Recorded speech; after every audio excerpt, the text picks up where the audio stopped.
बिस्मिल्लाहिर्रहमानिर्रहीम। अस्सलामु अलैकुम। ओ अहमक, तो उठता क्यों नहीं? इस करख्त और गुस्से से भरी आवाज़ के साथ ही इसकी पसलियों में एक ज़ोरदार ठोकर लगी। वो दर्द से बुलबुला कर उठ बैठा। इसने आंखें मलते हुए हैरत से इधर उधर देखा। बादशाह सलामत अपने पूरे लाओ लश्कर समेत इसके सामने मौजूद थे। वो सारी बात समझ गया। वो दरअसल एक हकीम था। रात दिन जंगलों और पहाड़ों में जड़ी बूटियों की तलाश में मारा मारा फिरता था। आज भी वो सुबह ही से एक कीमती जड़ी बूटी की तलाश में निकला हुआ था। वो शाम तक जंगल में जड़ी बूटी की तलाश करता रहा, लेकिन वो बूटी इसे ना मिल सकी। शाम को थक हार कर इसने वापस घर की तरफ रुख किया। मारे थकावट के इसका बुरा हाल हो चुका था। इसे अपने पाँव मन मन भारी महसूस हो रहे थे। रात भर वो एक दवाई बनाता रहा, एक लम्हा के लिए भी सो नहीं सका था, इसलिए नींद भी इसे बेहद आ रही थी। वो चंद ही कदम चला था कि इसे सख्त नींद ने आ लिया। इसने इधर उधर नजर दौड़ाई। सड़क के किनारे पर एक बड़ा सा पत्थर पड़ा हुआ था। वो पत्थर पर जरा देर के लिए सुस्ताने के लिए बैठ गया। यूं ही बैठे बैठे इसे पता ही नहीं चला कि कब इसकी नींद की देवी ने इसे अपनी आगोश में ले लिया है। अब बादशाह सलामत की वो सख्त आवाज और ठोकर खाकर बेदार हुआ था। बात वाजिया थी।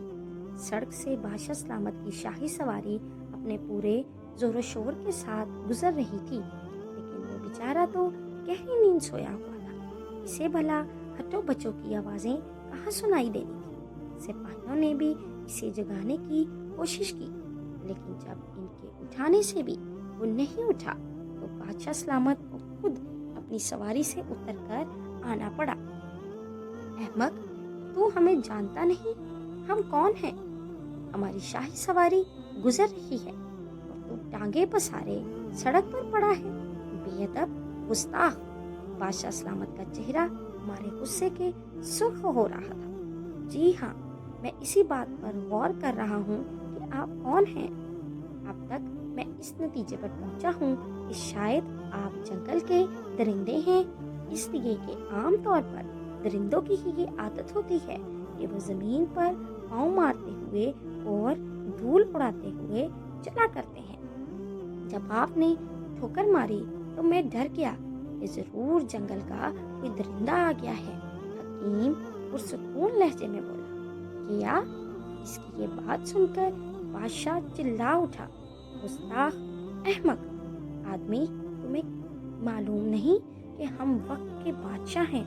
शाही तख्त हमारे कब्जे में है, साए शाही हमारी हाथों में हैं, 40 किले हमारी दस्तरस में हैं, शाही खजानों के मालिक हैं और हमारे एक इशारे पर तुम्हारी मौत और हयात का फैसला हो सकता है।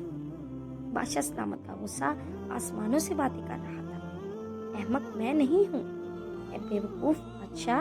हकीम साहब पर बादशाह सलामत के गुस्से का बिल्कुल भी असर ना हुआ। तूने जितनी चीज़ें भी अभी अपनी बड़ाई और अजमत के लिए गंवाई हैं, ये सब चीज़ें तो तुझसे बाहर हैं।